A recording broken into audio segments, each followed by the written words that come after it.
to today's Los Blancos podcast. Today is a little bit different.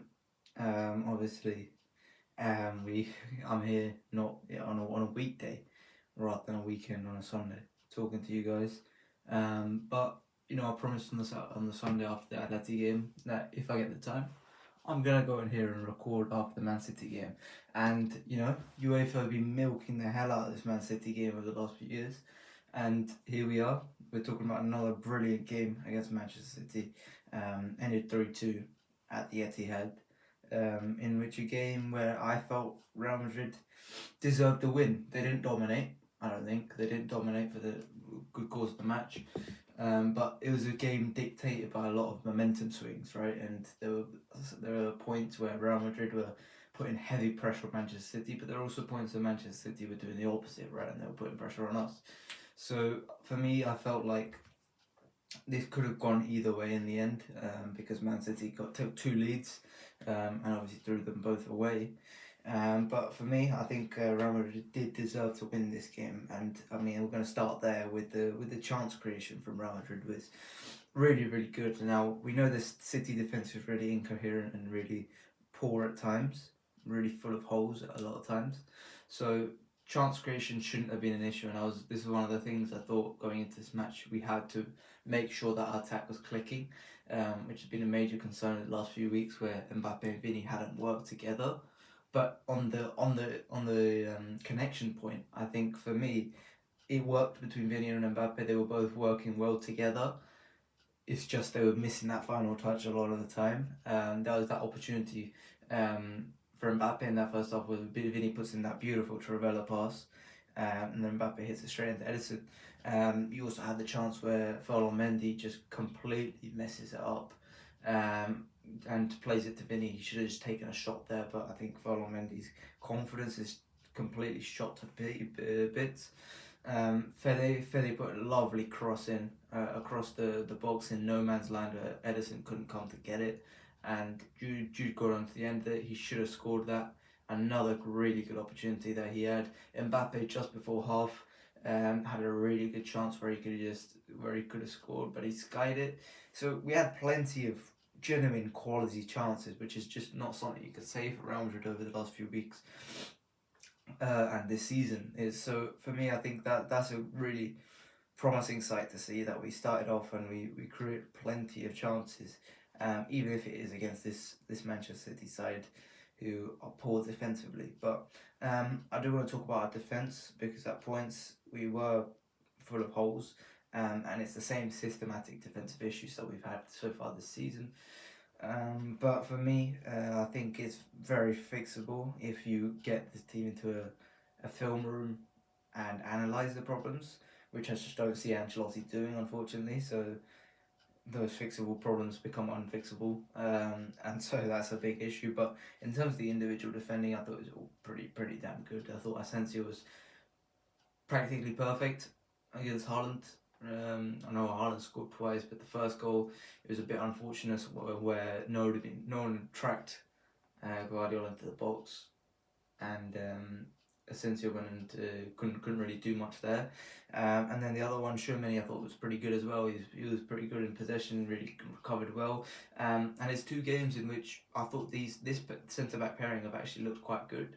And they look like they actually complement each other quite nicely, which is kind of surprising. A rookie and a defensive midfielder who's been pretty poor this season. They actually look like they complement each other really nicely. Let's see if it keeps going because we've got Osasuna on the weekend and then Man City again next week. So I don't know if that's going to keep going.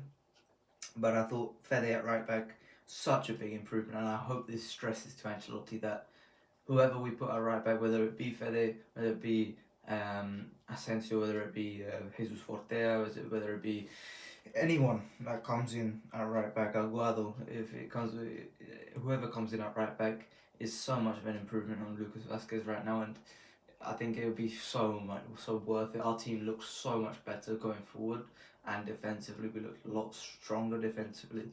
Man City got, in my opinion, got some more joy off our left side, rather than through Fede Valverde. And so when in the second half, when Man City looked a bit more threatening, they played on Mendy's side, So I think it should tell Ancelotti what he has to do in the coming weeks is to drop Lucas Vasquez and to play Fede, or play an actual youth academy right back.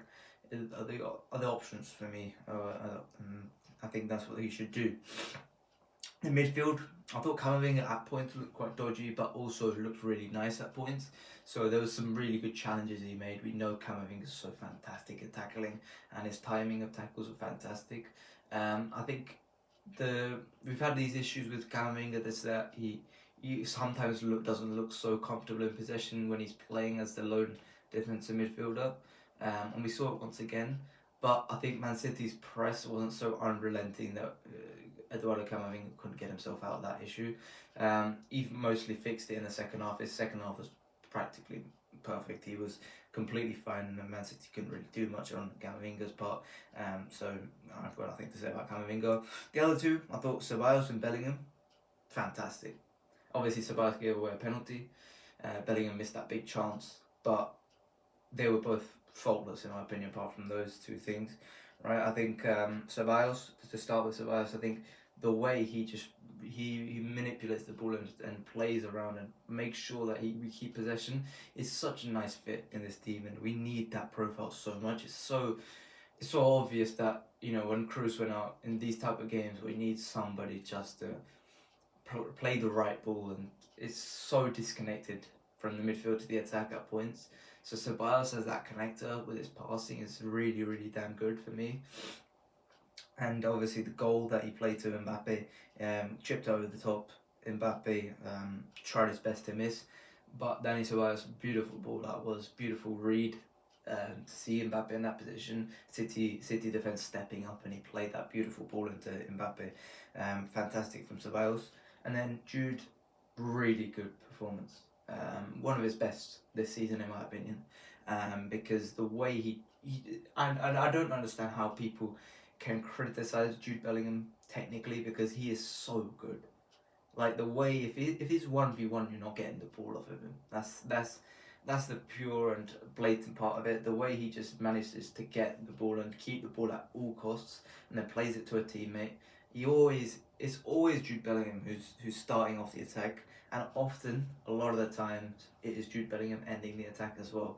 And so I think Jude's, it's just everything, man. He is everything to this team. And there's been a lot of talk about Jude Bellingham in big games so far this season, but I think this one definitely shuts a lot of people up, in my opinion. Jude deserved the man of the match. He was my favourite player in this game, and I thought he was really, really damn good. And obviously, ending it off with a winner.